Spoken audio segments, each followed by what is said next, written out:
ಗಾಂಜಾ supply ಮಾಡಲು ಪೆಡ್ಲರ್ಗಳು ನಾನಾ ಅವತಾರವನ್ನು ಮಾಡಿದ್ದಾರೆ. ಹಾವೇರಿಯಲ್ಲಿ ಗಮ್ ಟೇಪ್ ಟ್ರಿಕ್ ಮೂಲಕ ಗಾಂಜಾ ಸ್ಮಗ್ಲಿಂಗ್ ಅನ್ನು ಮಾಡಿರೋದು. ಗಾಂಜಾ ಮಾರಾಟಕ್ಕೆ ಹೊಸ ಸ್ಟೈಲ್ ಅನ್ನ ಬಳಸಿದ್ದಂತಹ ಕಿರಾತಕರು ಲಾಕ್ ಆಗಿದ್ದಾರೆ. ಸುಮಾರು 10 ಕೆಜಿ 770 ಗ್ರಾಂ ನಿಷೇಧಿತ ಗಾಂಜಾ ಕಾಕಿ ವಶಕ್ಕೆ ಪಡೆಯಲಾಗಿದೆ. ಶಹರ ಪೊಲೀಸ್ ಸಿಬ್ಬಂದಿಯಿಂದ ಮಹತ್ವದ ಕಾರ್ಯಾಚರಣೆ ನಡೆದಿರೋದು. ಒಡಿಸಾದಿಂದ ನಿಷೇಧಿತ ಗಾಂಜಾವನ್ನ ಖರೀದಿಸಿ ಮಾರಾಟಕ್ಕೆ ಯತ್ನವನ್ನ ಮಾಡಿರೋದು.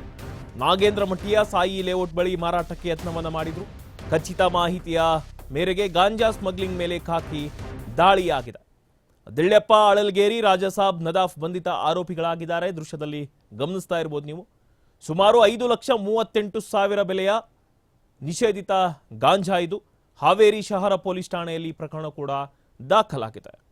ಗಾಂಜಾ ಅನ್ನೋದು ಅದರ ಮಾದಕ ವಸ್ತು. ಇದನ್ನು ಸಪ್ಲೈ ಮಾಡೋದು ಕಾನೂನು ಬಾಹಿರ ಆಗಿರುತ್ತೆ.